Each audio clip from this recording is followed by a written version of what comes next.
Good afternoon, and thank you for joining us for Humanities and Arts at UMass, Liberal Arts in the Age of Disruption.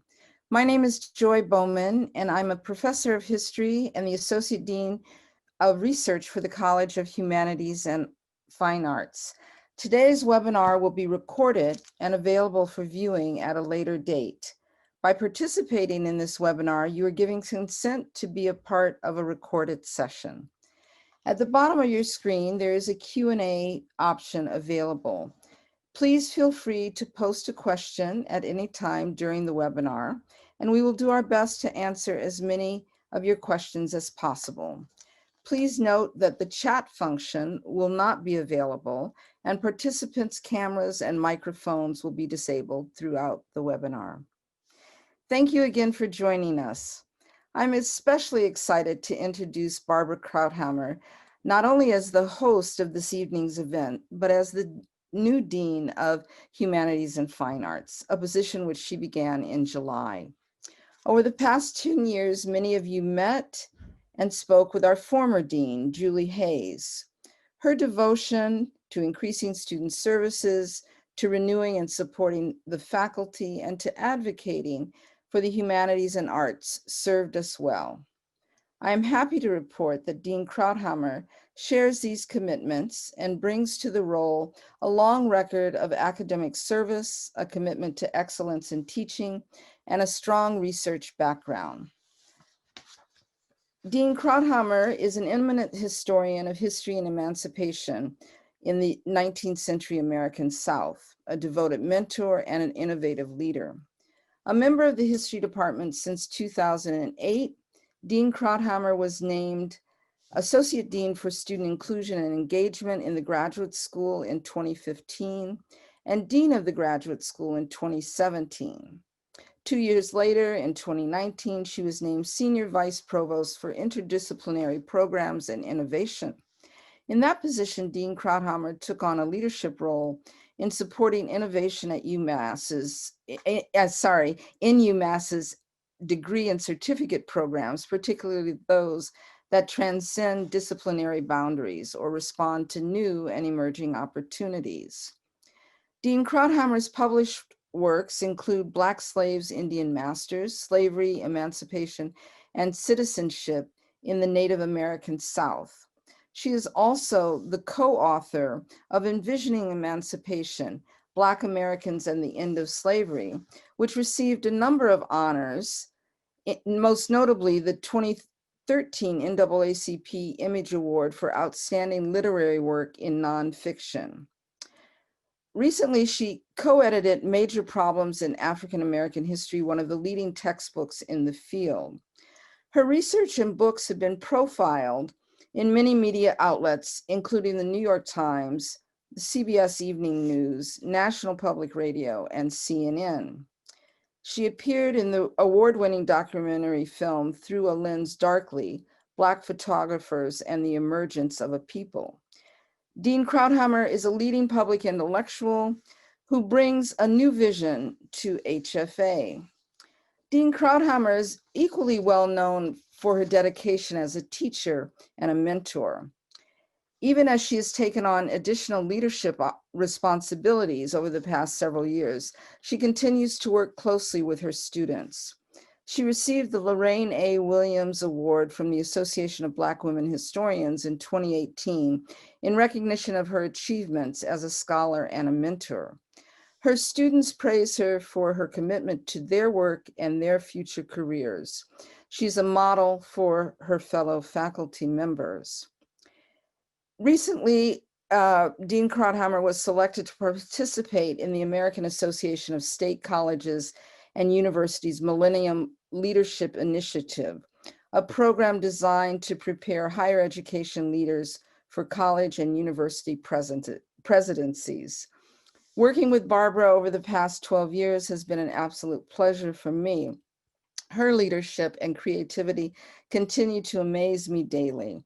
I'm honored that she's asked me to serve with her as we help to build this new vision for HFA, even in the midst of these troubling times. I want to thank you again for joining us, and I'd now like to turn things over to Dean Krauthammer.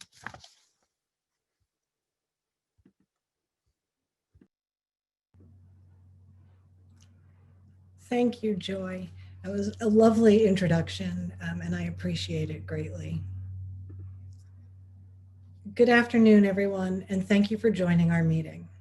Before we get started, I want to acknowledge and thank everyone who's been working behind the scenes in Alumni Affairs and the College of Humanities and Fine Arts to make this presentation possible today. And I especially want to thank my colleagues, Associate Dean Joy Bowman, and Professors Yemisi Jimo, Chris Appy, Brian Ogilvy, and Harley Erdman, who will be joining me shortly in this conversation today. I want to begin by giving you an overview of our college.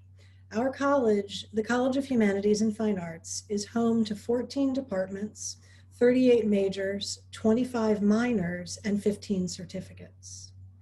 The approximately 320 full-time faculty members teach nearly 1,700 undergraduate majors and over 15,000 undergraduate students across campus. We have approximately 620 graduate students who are divided almost evenly between our master's and PhD programs. Our undergraduate population, notably, is about 60% women, 16% underrepresented minority students, and about 22% of our undergraduates are first-generation students, the first in their families to attend college. The most important thing about our college, however, is not communicated by these numbers. And it's the commitment of our faculty and our staff to providing all of our students with a meaningful educational experience during this time that one colleague has described as a particularly sour period. As you all surely know by now, during the spring semester, the university made a rapid shift to online teaching and work. And over the past 7 months since March, some of our departments have moved their entire curriculum online, while others have worked out complex and really impressive arrangements to offer both face-to-face and online courses to ensure that our students could continue their progress in their majors and their completion of their degrees. Currently, the college offers face-to-face courses that, because of the nature of the work, could not be taught remotely. This includes courses in the studio arts, architecture, music and dance, theater, and even history. And all of our departments now offer symposia, lectures, concerts, and other events entirely online. And you'll have the opportunity shortly to hear from some faculty who represent these departments. The College of Humanities and Fine Arts is also home to many talented, creative, innovative, and award-winning scholars, writers, artists, musicians, and designers, all of whom dedicate themselves to teaching as well as to their research and creative work. Faculty in the college have received the most prestigious and competitive grants in their disciplines in the humanities and in higher education, including Guggenheim Fellowships, Grammy Awards, Mellon Foundation funding, and more recently, a MacArthur Fellowship. We are nonetheless at a difficult moment for our college, for our university, and for higher education.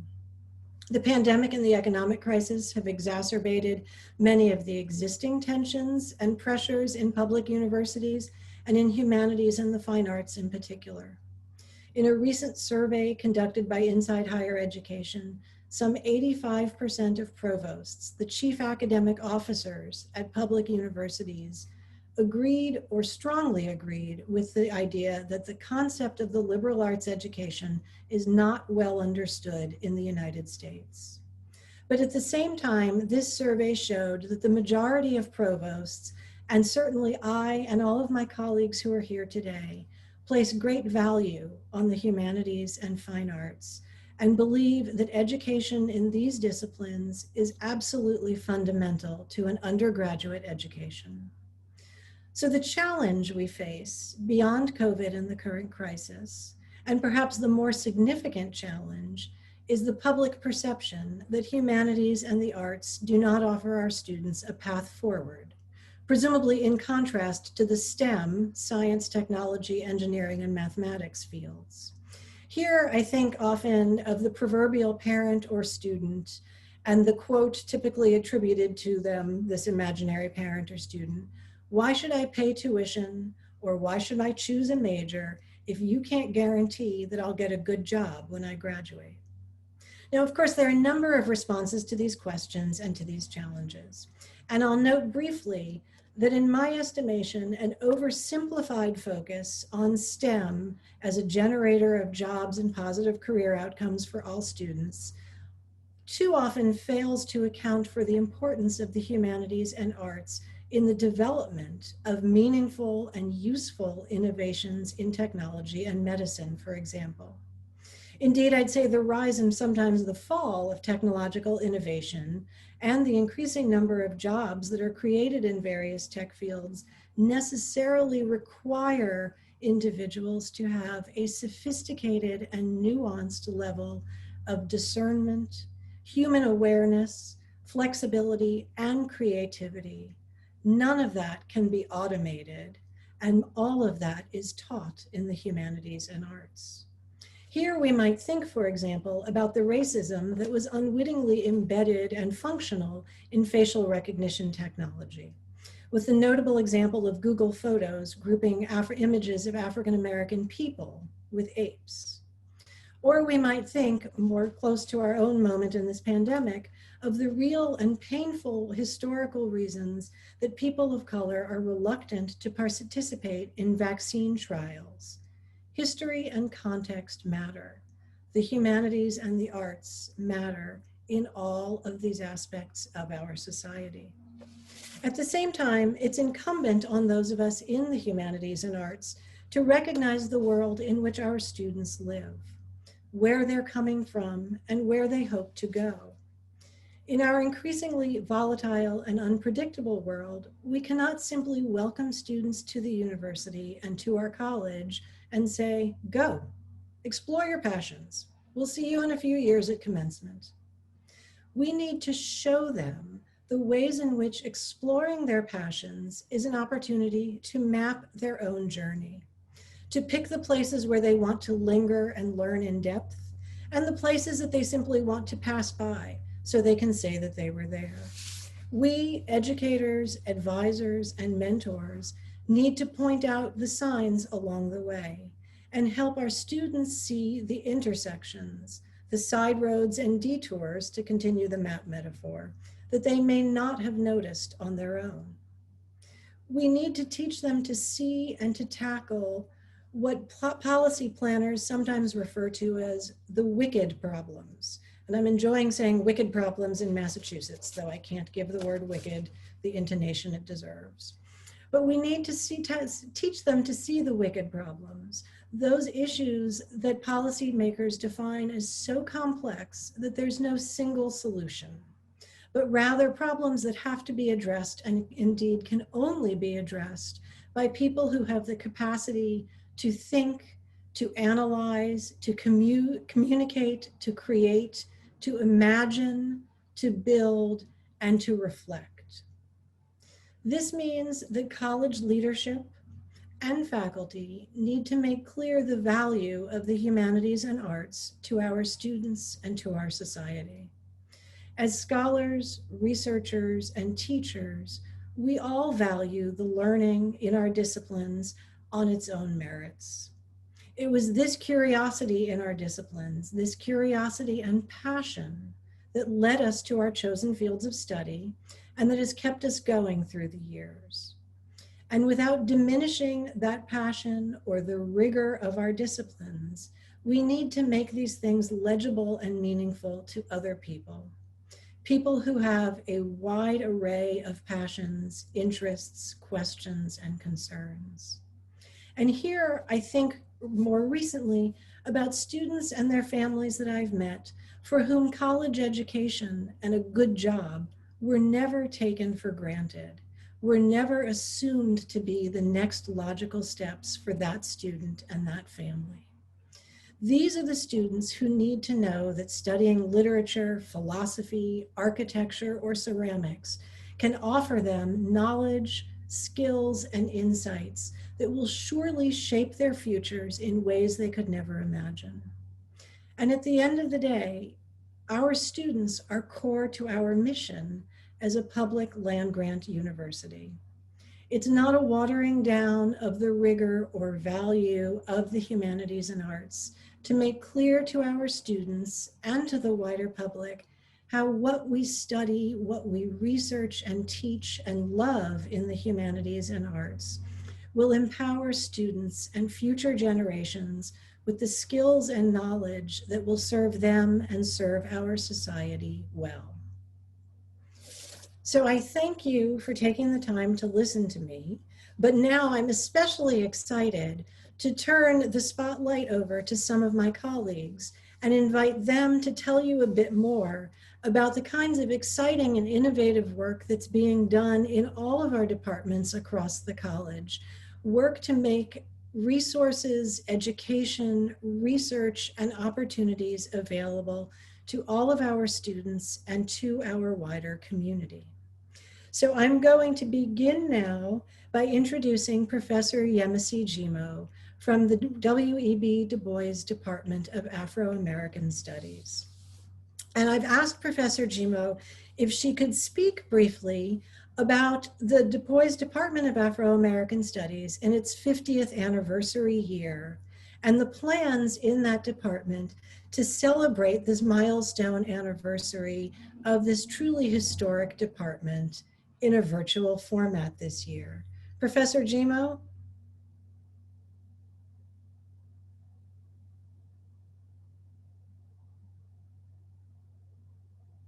There you are.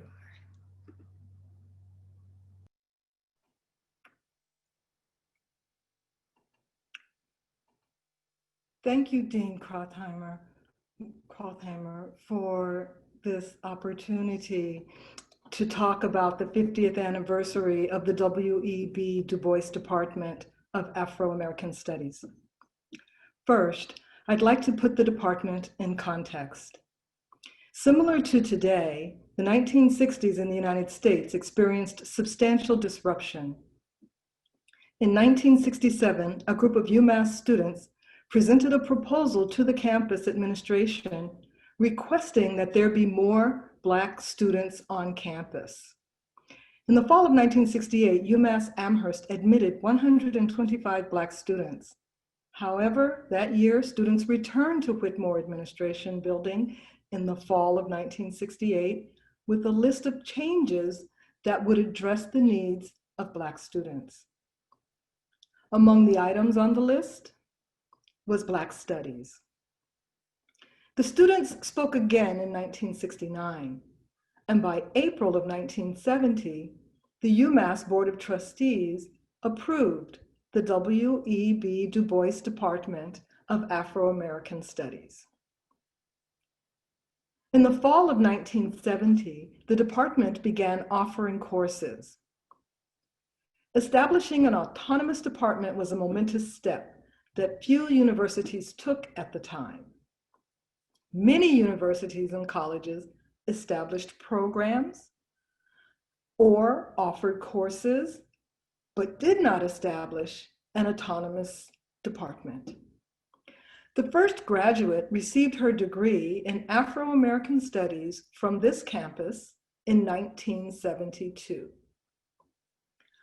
Over the last 50 years, renowned writers such as Chinua Achebe, James Baldwin, who also was a civil rights activist, and Shirley Graham Du Bois, the activist and writer, taught courses in the department. The Du Bois Department now offers the bachelor's, master's, and doctoral degree, as well as a minor. The department is still housed in New Africa House, which was previously Mills House, the Augusta Savage Gallery, also located in New Africa House. When we're out of the pandemic, we're both located in New Africa House, was a product of the activism of the students that participated in establishing the Du Bois Department. Afro-American Studies is a discipline. Afro-American Studies as a discipline, as do some others in the humanities, crosses into a number of areas of knowledge and broadens students' thinking. The department serves the entire campus. Having sustained 50 years on this campus, we will celebrate with a virtual symposium over 3 days next week, October 22nd through the 24th.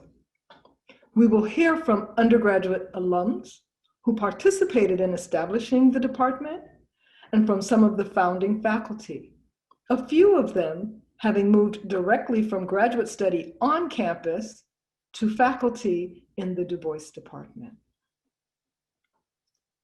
The virtual symposium is open to the public, and you are invited to attend.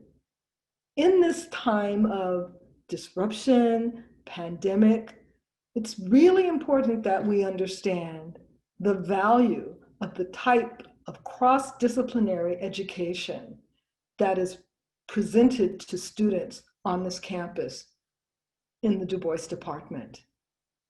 I believe that the web address for the 50th anniversary virtual symposium will be provided later. You will find registration information and more details on the founding of the department on the webpage. We genuinely welcome you and hope you will join us in celebrating these 50 years and coming to know more about what we do and the knowledge we provide to this campus, to the community, and to the students. Thank you.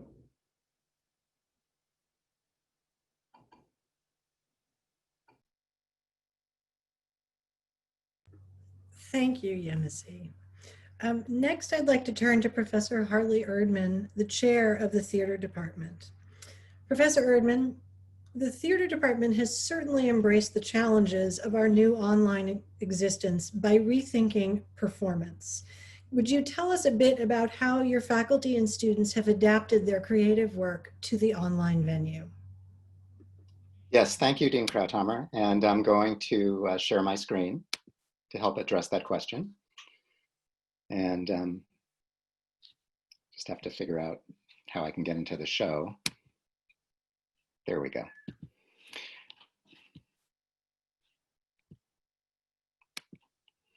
So my department right now, the theater department, is about 80% remote, online teaching, and about 20% face-to-face. So we're a sort of a hybrid mix. Our performance season right now, though, our main stage, quote unquote, main stage season is entirely remote. And I want to sort of talk through the process, really interesting process of how we got there and where we ended up. We had every year we present 5 or 6 shows to the public as part of our main stage season. We had a season planned and approved and voted on by the faculty, showcasing our students' proposals for this coming year in March of last year. We obviously had to throw it out once the pandemic hit, rethink it, retool it, and we kept on rethinking, replanning, retooling, and ultimately having to erase and throw things out as the spring progressed and as the reality of what the fall semester was going to look like began to sort of sink in. So finally, we gave up, based upon our own personal experiences and what we've been seeing online, we gave up the ideal of trying to mirror traditional live theater performance in our events for this coming year. And we decided to totally commit to the online or Zoom experience as being the medium and the starting place for an entirely new and different series of events. We also, over the summer, were provoked and called to action by the murder of George Floyd and the activism nationally that took place around that, and not to mention everything else that was taking place around the country. So basically, we threw out our season, and in July of 2020, it's only 3 months ago, we put out a call to our community, to our faculty and students, for an entirely new idea of what the fall 2020 season would look like. And so we decided there would be, and we did this really at the spur of our own graduate students who gave us their feedback about what they wanted to see. So we decided we would present a series of brief works, 10 to 45 minutes. We find that remotely, that seems to be the people's attention span for the most part. And we said that our goal was to offer students and the larger community stories that give greater meaning to our lives, forge connections, and use the realities of our time to re-examine what it means to live and make theater. We're particularly interested in works that can be created in a sustainable, nourishing way that allow for joy, that imagine new possibilities, and that are responsive to the Black Lives Matter movement, while also providing hands-on opportunities for UMass students. So this was in July. We received 8 different proposals, and we have been able to find a way to mount and present 5 of them, which is our programming for this fall. These are all completely newly created performances remotely, where the creators are, just like what's taking place right now, are coming together across the world and certainly across the country and across the states. Some people on campus, some people from all different places. So we debuted last week a piece called When the Soul Looks Out. It's students and alums performing spoken word and creative writing by the great Dr. Yusuf Latif as part of the centenary celebration of his work. We did that in collaboration with the Fine Arts Center and the Department of Music. We have a group of students who have created their own theatrical coven and are exploring witchcraft as a form for transformation and joy and exploration. And that piece, Coven 19, is going to debut basically right around Halloween. And that was actually the most popular piece and had the largest number of people, students auditioning for it. And they ended up with what they consider the lucky number of 13 people involved. We're exploring the podcast form, and we have students who are creating a series of podcasts that examine things related to the pandemic. Their first podcast will launch in November, and will deal with the issues and conflicts around wearing masks and these cultural assumptions underneath that. And then we also have a piece called Cafe Subterrane. That's an interactive experience where small numbers of audience members will go through a series of rooms and interact improvisationally, immersively with different characters who were in, the students who are playing characters, and a series of interactions will take place, kind of like if you know the work Sleep No More that was in New York over the last couple of years. It's immersive theater brought to the remote format. And then our most, I guess our most ambitious remote project is something called Visionary Futures. It's the thesis project of a MFA student named Josh Glenn Caden. We've commissioned 3 up-and-coming relatively young playwrights to create 30-minute Zoom plays that envision new futures, that use science fiction as a medium for social justice. We have these wonderful playwrights who we've commissioned, and the works are going to be, they're being written right now. They'll be shared in some format briefly in excerpts in November, and then they'll be more fully developed for full productions on Zoom or remotely in the spring semester. So all of this is what we're doing now. We've invented all of this in the last, just in the last 2 months. Meanwhile, I just want to give a few shots of face-to-face classes. We're still teaching acting outside for the most part. This is Professor Gina Kaufman's Intro to Acting course right there on our beautiful campus. Some of our classes are taking place inside. This is Professor Judy Abalali's course in devised theater. And Judy comes in remotely on the screen with the help of the TA who was actually there live in person with the students. This is the Curtain Theater. These are our staff and grad students doing a lighting exhibition. They're obviously there in our lighting lab in the Fine Arts Center, but they're lighting, you can see the mannequin that's being lit there. That becomes part of a virtual class taught by Professor Penny Remsen, and this is a screenshot from her class. You can see the relationship between the virtual experience that most of the students are experiencing and the live experience that's being created. This is our graduate student, Calypso Michelet, who has created these wonderful Simpson statues that were originally part of the set design for our show, Mr. Burns, last spring. And we're finishing building them and lighting them and hope to use them in some way in the spring. Here's a beautiful image of them. Our technical theater class is creating costumes and scenic pieces and props for very informal events that are taking place really kind of spur of the moment on campus. This is a piece that explores the history of the plague in imaginative ways. And then one of our graduate studios has created original video animations inspired by Alice in Wonderland. And though I don't have time to share this with you now, I'm happy to later, because these are amazing little 2-minute videos that our students have created.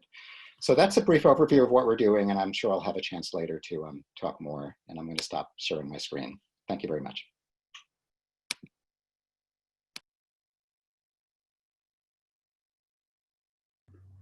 Thank you.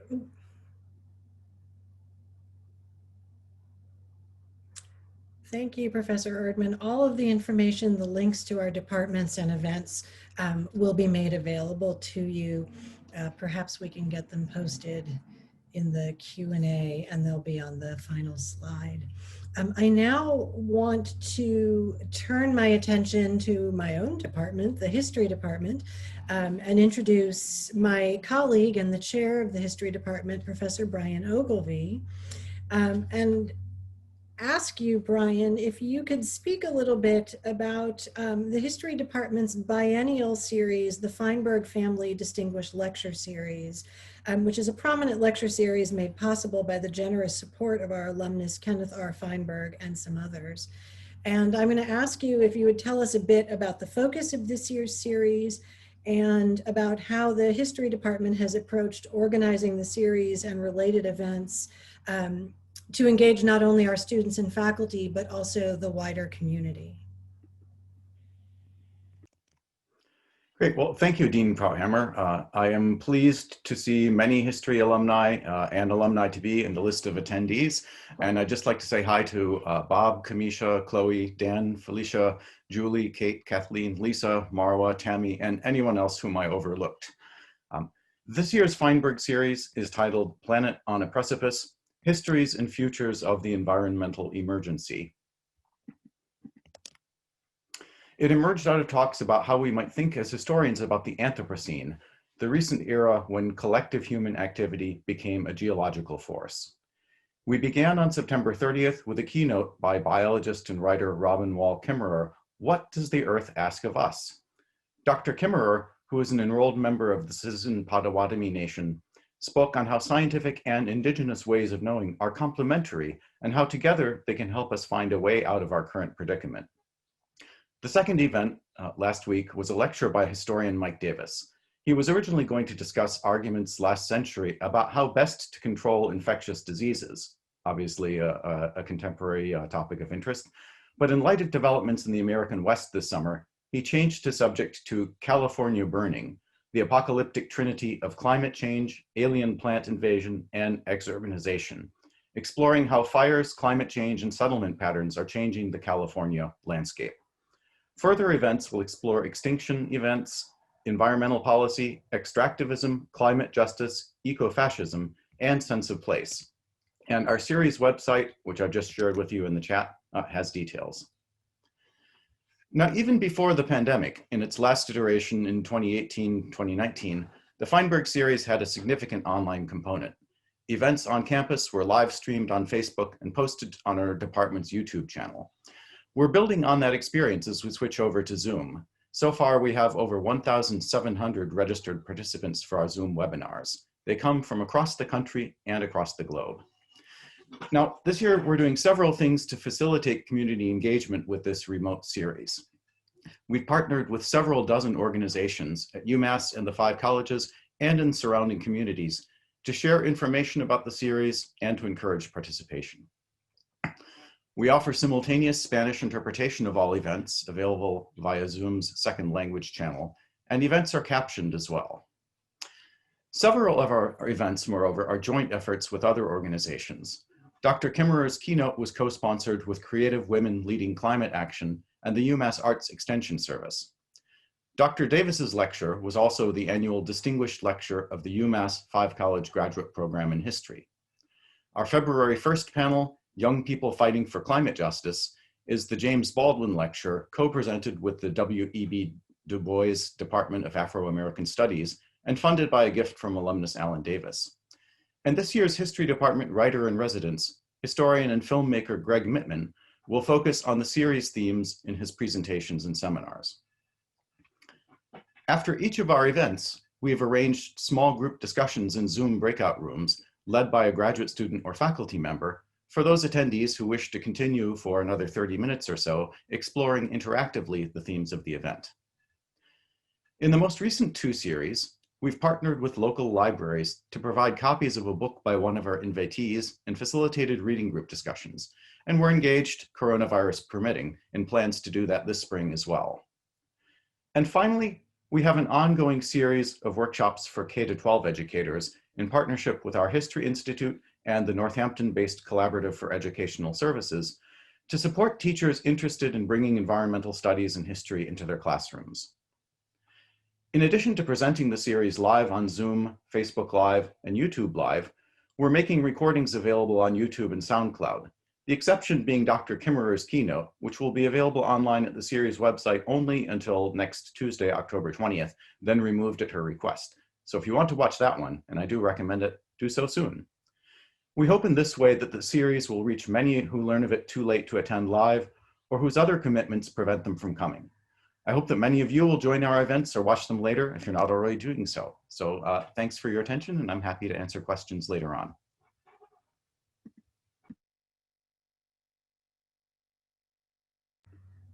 Thank you, Professor Ogilvy.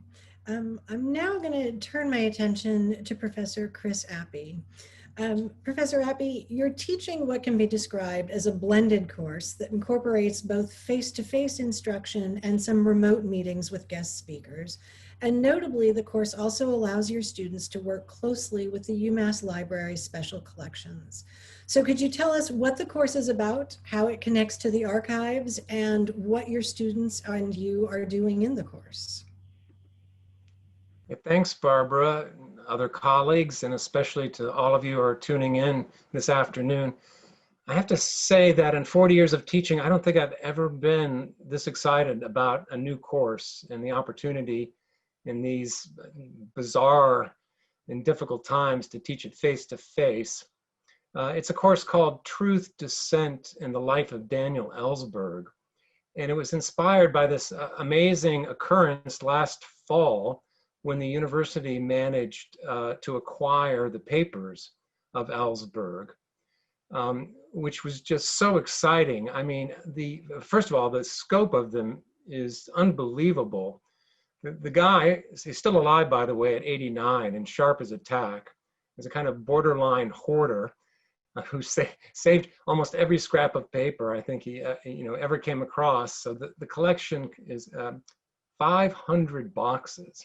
So it's an extraordinary UMass coup to get this collection, and an opportunity not just for scholars, but for students at every level. So the reason, of course, that I was allowed to teach face-to-face is that the students in this seminar, which includes undergraduates and a few graduate students, the focus is for them to go into those archives and really kind of hunt through them. They're still not fully processed, so it's a kind of treasure hunt, and they will look for highlights, most interesting things they can find, and then both individually and collectively we'll be putting together these kind of archival journals, which will culminate later in the year. It's a full year course in both a published and a digital catalog of the highlights from the collection that all of you and everybody around the world will have access to. I should probably just say a little bit about Ellsberg, though I think most of you will at least recall that he was the man who in 1971 released to the New York Times and 18 other newspapers the so-called Pentagon Papers, which were 7,000 pages of classified documents and commentary about decision-making in the Vietnam War from the 1940s, all the way to 1968, and really exposed the distortions and outright lies of every administration from Truman through Eisenhower on to Kennedy and LBJ. And so I would say that Ellsberg really is the most famous anti-war whistleblower in US history.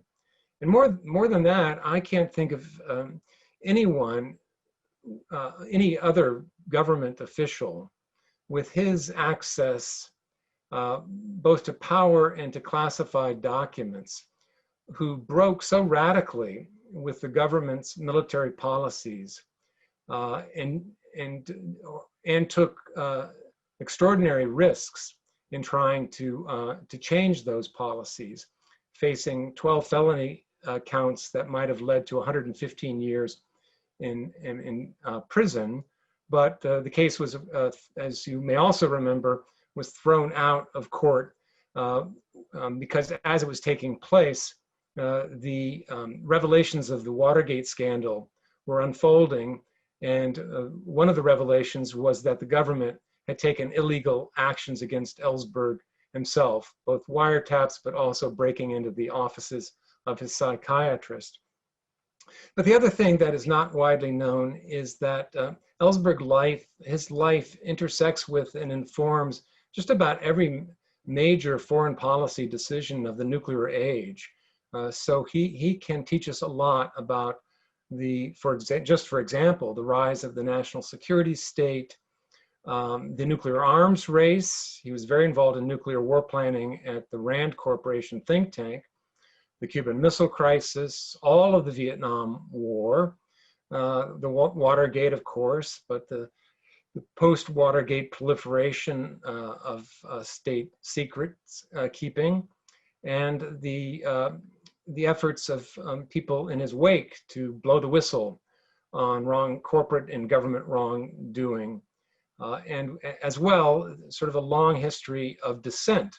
He was, I don't know if anybody was an official at such high levels, but also had such a long and sustained career as a dissident.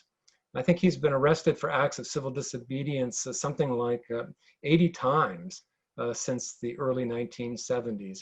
So my students are finding all of this extremely exciting, something about the conditions we're living under, but also they're excited because we are collaborating with an extraordinary journalist named Charlie Sinnott, who graduated from UMass in 1984 with a history degree, worked for many years for the Globe as a reporter and a bureau chief, and some years ago left the Globe to found an organization called the Ground Truth Project, which mostly makes podcasts about serious contemporary issues with deep historical roots.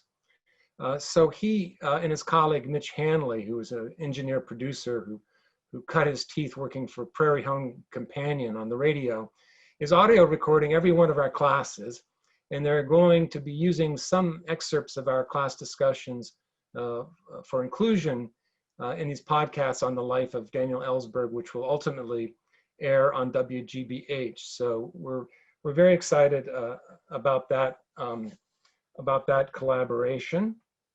And I would also say that students, we want them to learn in this class not just how to do research in an archive and try to put these sometimes quite complicated archival documents in historical context and to interpret them, but how to explain them and communicate about them and their significance to a much broader public. So we envision it really as a class in the art and craft of narrative nonfiction, and a way of telling historical stories that are complicated, but doing so in a way that are accessible and lucid and relevant to the present. And, we are reminded every week of just how relevant Ellsberg's life and the larger history that he intersects with and informs, just looking around over this extraordinary last year. Not only the many crises we've had with the pandemic and the related economic crisis it's brought, but the surprising to me and unexpected upsurge of all sorts of activism over the summer in the wake of the George Floyd murder. And that's another way in which I think students are seeing that the activism of the 60s and 70s that Ellsberg in part represents really now has more and more significance to us as we go forward. So that's all I have to say about this class, other than just to say how excited I am that we have this new resource and that students are finding it so fascinating. So thank you.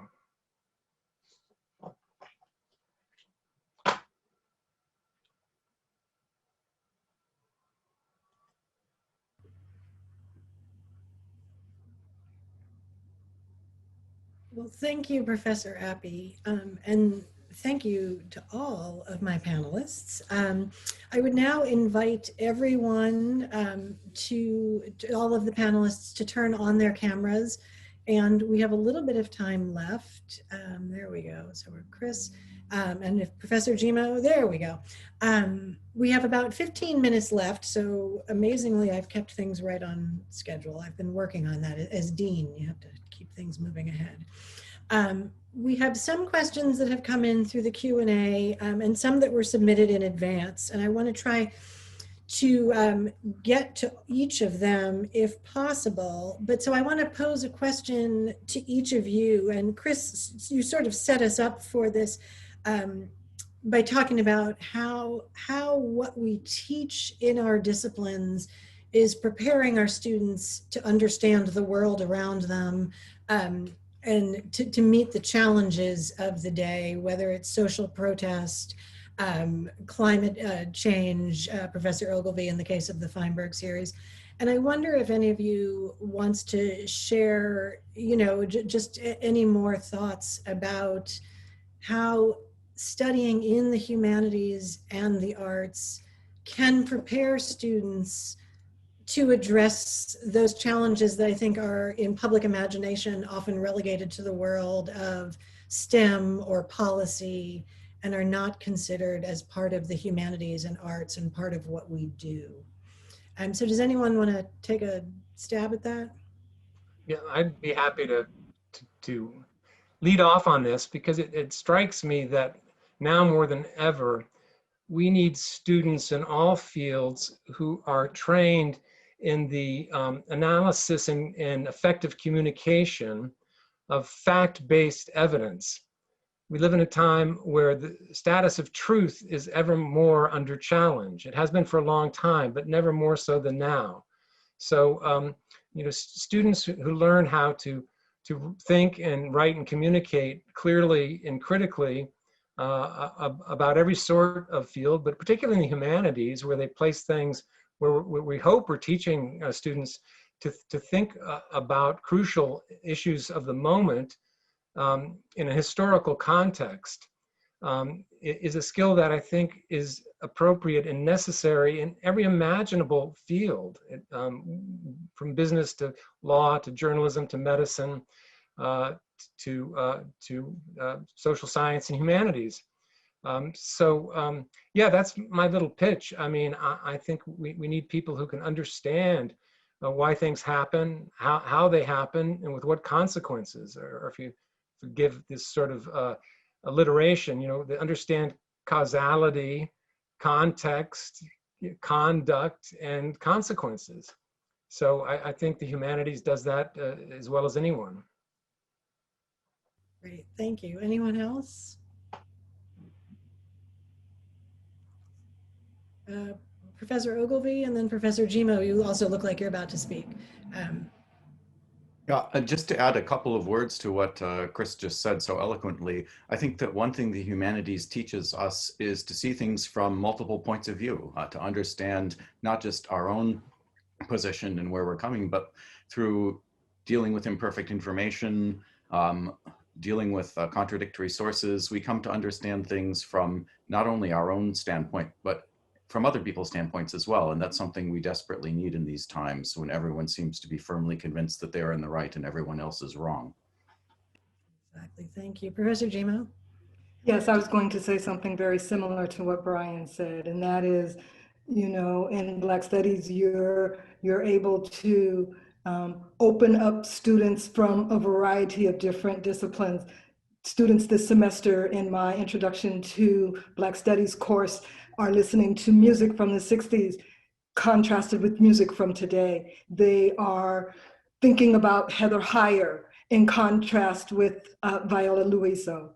They are reading James Baldwin and thinking about, although Ta-Nehisi Coates isn't in the course, they are familiar with him, and so bringing the context in there for them and helping them, I think, to understand, as one of the fellow panelists has already said, how to analyze sources, that you're being bombarded today with information that wasn't available the way it is now when I was an undergraduate and when we all were undergraduates. And so recognizing how to do that sort of evaluation is an important critical thinking kind of skill. So those, I'm in agreement with them, and I think they've said some of what I wanted to say anyway.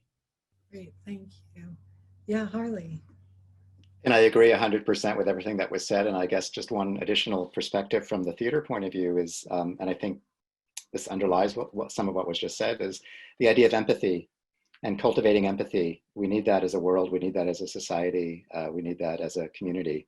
And actors are asked to empathetically attempt to walk in a character's shoes, so to speak, metaphorically, to take on another role, to imagine other perspectives, and to do that in an embodied way and in an emotional way. And that's very important now. And I think theater in particular and the arts a little more generally really do that in a powerful way. Thank you. One of the questions that came in through the Q&A function, I'm going to take a stab at, but Brian, you may want to weigh in as well as everyone else. There was a question about preparing teachers, right? Training the next generation of teachers and what's HFA's role in that. And so I will very briefly say that some of our departments have dedicated masters in teaching, masters of arts in teaching in their disciplines, and have been really, I think, successful at recruiting cohorts each year of promising young teachers who want to go out into that K-12 environment and teach, you know, middle school Latin or high school music. And some of the other departments, again, as Brian mentioned about the history department, partner with school districts and to provide professional development for current teachers. So I don't know if anyone else wants to weigh in very quickly on anything that may be happening that I've overlooked. The problem with mentioning one department is that inevitably there are 13 other departments that you have failed to mention. So I apologize for that. Yeah, Yemisi, please go right ahead. Oh, okay. I saw Brian as well. So while we don't offer a teaching element or a teaching aspect to our in our department, I think it's extraordinarily important that we are part of a body of people that advocate for content for school teachers. That the techniques of the classroom are important, but the kinds of content that we offer in the humanities, certainly I see that as being very important in my department as well, that teachers are exposed to the empathetic kinds of ways of thinking and but also different perspectives, a variety of viewpoints, standpoints, as many people call them today. So yes, I think that advocating for content in teacher education is really important. Yeah, I'll just add to what Yemisi just said in that I know many HFA departments work with the secondary teacher education program in the College of Education in order to prepare teachers to meet the requirements that they need. And Massachusetts is at the forefront of secondary education and actually requiring teachers at the secondary level to have a bachelor's degree in the subject that they are teaching, not only in education. And so many of us are in different ways involved in training teachers. If anything, the thing with history majors is persuading them that they can do something besides teach with a history BA. Of course, there are many things they can do. And just a shout out to the classics department, which has a nationally recognized MAT program for training Latin teachers and a very good placement record in that as well. There's still a demand for Latin out there. Yes, absolutely. See, Brian, I didn't want to be the one to call out one department and then have everyone say that Dean only mentioned this department, not that one. So thank you.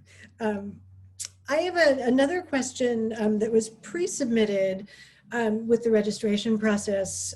Harley, this is for you about what do you think will be the future of the performing arts post-COVID?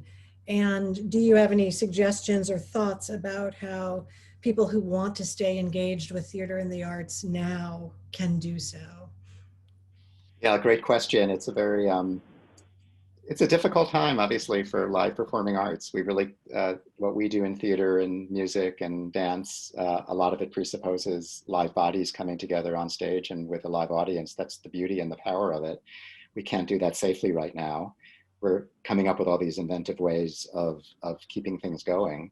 But until such time that we can get together again, it's a difficult moment. So I acknowledge that. And a lot of people are not working. I am confident and hopeful that at a certain point, we're going to be past this crisis stage of the pandemic. We're going to be, whether that's 6 months from now or a year from now or sometime later, we don't know, but audiences, theaters will be safe again. You know, the performing arts venues will be safe again, not just theater, but I believe deeply people have the need and the desire to gather, to be together that way, to experience something in person. Theater in particular, like our demise, has been predicted many, many times. This is nothing new for us. 100 and some, I was not alive then, but 100 and something years ago with the coming of film, was supposed to kill theater. You know, theater and performing arts changed and adapted and transformed in relationship to the medium of film. That's a whole separate digression I can't go into right now, but I can follow up with anyone who's interested. And then TV supposedly was also going to be the death knell to theater. That didn't happen, although theater also responded dynamically in relationship to that. And then all the new phones and screen media of the last 15 years or so were also supposed to hurt theater. So, so I believe, I know that once we're able to get back together again live, with new safety precautions, kind of like if people remember what happened after 9/11, the way the process of flying on an airplane changed substantially, but people still continue to fly a lot on airplanes. People will, with new safety precautions, will gather again in public. What I do see, and what's quite exciting, is I think theater will be transformed. Theater education will be transformed. And a lot of that actually transcends the specific of the pandemic, but there's a sea change. And this relates to the social justice movements and that we've been talking about. But there is a sea change going on in the leadership of theaters around the country. And there is a new generation, a younger generation, younger than I, that is far more diverse and less male, far less male than the previous generation. So we have new leadership that's been accelerated by the pandemic. It actually started with the Me Too movement a couple of years ago. And we have not just new leadership, but also new people working behind the scenes in every aspect, artistically and managerially. That process has been accelerated. And so we're seeing new stories, like an acceleration in the telling of new stories, new forms of new ideas and new faces being represented. And I think that's very exciting. That's very promising. I think works will be shorter for a variety of reasons. I think festivals will be a big deal. And I also have spoken to artistic directors who are thinking about different models for how theater is sold to audiences. In other words, using like the Netflix subscription model in some way and applying that to theater's production. So anyway, I think it's actually a really exciting time in the medium term and long-term future, but the time right now is obviously very hard, and we're just trying to get through it as best we can with our creativity and our hope and our desire and our passion and our skill. Thank you. Well, I think that your final words there, creativity and passion and skill, really just apply so broadly and perfectly to everyone who's participated in this panel, and to the departments, all of the departments in the college, and all of the work that each of you are doing to ensure that our students, in this case our alumni, but really that our university community continues to have access to top-notch, cutting-edge educational resources and opportunities. And so I want to thank you for that, and thank you for participating and helping me, deliver this conversation to show all of the ways that the humanities and arts are addressing the big issues and indeed those wicked problems of our day, and preparing our students to address those problems in the future too. We are at time, and I want to be respectful of that, and also note that there were a few questions about some specific departments that we didn't get to, and so I would encourage everyone to take a minute and log into the department website, or which you can get to from the college's website, And certainly if you have questions or want to learn more about any of the events and programs that are going on in the departments, I again would encourage you to find out more on the college website and from the links that were shared in the informational slides. We certainly welcome and encourage the participation of our alumni in events and look forward to hosting you in person when we can, but we'll be glad to welcome you online right now. So thank you to my colleagues for participating. Thank you, alumni, for logging in and being with us for an hour. And with that, I will bid you all a good evening.